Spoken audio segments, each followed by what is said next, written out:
Thanks for sitting with us and having a chat. Before we go and delve a few other things on the agenda, could you talk a bit more about yourself and PeopleKind Group? It's been an interesting time for me over the last couple of years because we've transformed from Nulsen Group to a multi-organisational entity now called PeopleKind Group. So I think the fundamental change for me is not being the CEO over one organisation. We now have 7 organisations under the group. I've got a training organisation which is about to be launched very soon. Lovely. The logos and all that have been done, but currently internally it's operating. So I guess for me the transformation over the last couple of years has been looking at what my role is as a group CEO, and how do I want our organisations to operate, and how do I create PKG, PeopleKind Group, as a enabling parent company.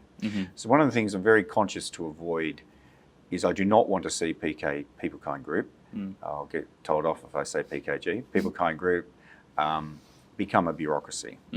So I'm making every effort to instill across the PeopleKind Group organisation, communicating to people what I consider the attributes are to be an enabling parent company.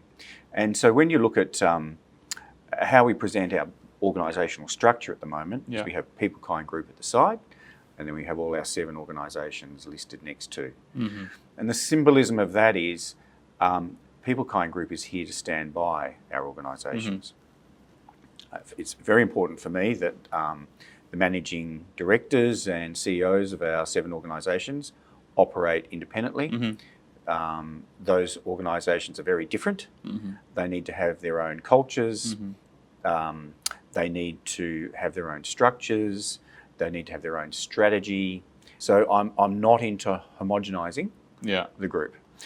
And I think you're right. You have to have a different culture because you're serving different audiences. Correct. And then for that and your targets are different. Correct. What you want to be in next 3 years or 5 years is different.